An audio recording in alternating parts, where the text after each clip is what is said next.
पहाड़ों पर एक बार फिर कुदरत का कहर टूटा है। देवभूमि उत्तराखंड के चमोली में देर रात आसमान से ऐसी आफत बरसी कि 3 गांवों का नामो निशान मिटने की कगार पर है। देर रात जब लोग गहरी नींद में सो रहे थे, तब बादल फटने से आए सैलाब ने कई घरों को अपनी आगोश में ले लिया। इस जल प्रलय में 10 जिंदगियां मलबे के नीचे दफन हो गई, जिनकी तलाश अब भी जारी है। ये तस्वीरें उत्तराखंड के चमोली जिले के नंदानगर घाट क्षेत्र की है। यहाँ अब सिर्फ तबाही का मंजर है। चारों तरफ मलबा और कीचड़ है और हवा में पसरा है अपनों को खोने का गम।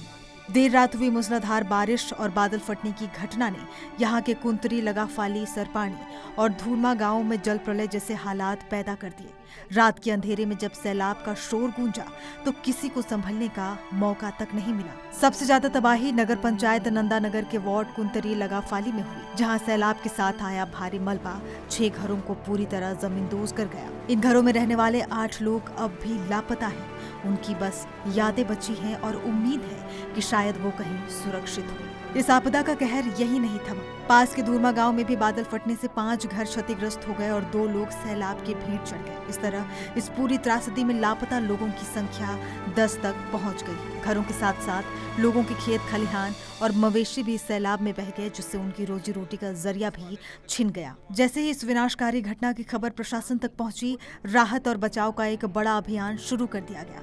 मौके पर तुरंत एनडीआरएफ और एसडीआरएफ की टीमों को रवाना किया गया, जो युद्ध स्तर पर रेस्क्यू ऑपरेशन में जुटी है। ये जवान मलबे के हर ढेर को इस उम्मीद से हटा रहे हैं कि शायद कोई जिंदगी बच जाए। मेडिकल टीमों के साथ साथ 3 एम्बुलेंस भी घटनास्थल पर तैनात है, ताकि घायलों को फौरन इलाज मिल सके। एनडीआरएफ और एसडीआरएफ की टीमें लगातार काम कर रही हैं। टीम का कहना है कि मौसम खराब है, लेकिन हम हर संभव कोशिश कर रहे हैं। नुकसान का पूरा आकलन बचाव कार्य पूरा होने के बाद ही किया जा सकेगा। तो एक तरफ जहां चमोली में राहत और बचाव का काम चल रहा है, वहीं दूसरी तरफ मौसम विभाग ने चिंता और बढ़ा दी है। मौसम विभाग ने देहरादून, हरिद्वार, पौड़ी, टिहरी, ऋषिकेश और मसूरी समेत कई इलाकों में अगले कुछ घंटों में भारी बारिश और तूफान की चेतावनी जारी की है। इस चेतावनी ने बचाव कार्य में जुटे दलों के लिए चुनौती भी और बढ़ा दी है और पहाड़ों में रहने वाले लोगों के दिलों में खौफ पैदा कर दिया है। इस वक्त अगर बारिश की बात करें तो पूरे उत्तराखंड में कई जिलों में भारी बारिश हो रही है और जो आईएमडी है उसका एक अलर्ट है कि अगले 3 घंटों तक उत्तराखंड के कई हिस्सों में भारी बारिश की संभावना जताई है। इसमें देहरादून है, चमोली है, रुद्रप्रयाग है, टिहरी है और पौड़ी जिला है। अगर चमोली की बात करें तो चमोली में सुबह नंदानगर में बादल फटा है, जिसकी वजह से एक जगह नहीं बल्कि 3 गाँव में भारी नुकसान हुआ है, जिसमें एक कुंतरी गाँव है, धुरमा गाँव और एक गाँव और है। उसमें लगभग तीनों गाँव में अगर मिला के बात करें तो 10 लोग लापता है। सबसे ज़्यादा कुंतरी गांव में 7 लोग लापता है। इसके अलावा 2-2 जो अलग-अलग जगहों पर जो नुकसान हुआ है वहाँ पे लोग लापता है।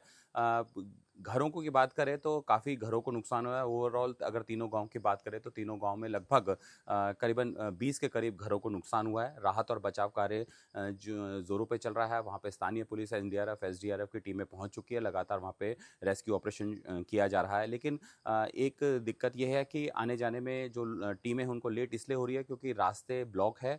कई जगहों पर बड़े लैंडस्लाइड हुए हैं। आसपास की जगहों पर जितनी भी फोर्सेस है, क्योंकि ये बद्रीनाथ नेशनल हाईवे रूट है और इस जगहों पर जो रेस्क्यू टीम है वो मौजूद रहती है, क्योंकि 4 धाम यात्रा है और मानसून सीजन में इन टीमों को तैनात किया जाता है। उनको पहुंचने में थोड़ी सी समय लग सकता है, लेकिन जो आसपास की टीम है वो पहुंच चुकी है और रेस्क्यू ऑपरेशन किया जा रहा है और जो स्थानीय लोग हैं वो भी वहाँ पर मदद कर रहे हैं। लेकिन फिलहाल तीनों गाँव की अगर बात करें जो करीबन आसपास ही है नंदानगर के, वहाँ पर एक भारी बारिश और कई जगहों पर बताया जा रहा है कि बादल फटने जैसी घटना हुई जिससे भारी नुकसान हुआ है। पहाड़ों पर रात के सन्नाटे को चीरती ये आपदा कई परिवार को कभी न भरने वाले जख्म दे गई। अब बस उम्मीदें हैं, दुआएं हैं और मलबे के नीचे दबी जिंदगियों को बचाने की जद्दोजहद है। सवाल ये कि आखिर कब तक विकास और प्रकृति के बीच का संतुलन बिगड़ने की कीमत यूं ही इंसानी जिंदगियों को चुकानी पड़ेगी। इस दर्दनाक हादसे में हर कोई यही दुआ कर रहा है कि लापता लोग सुरक्षित मिल जाएं।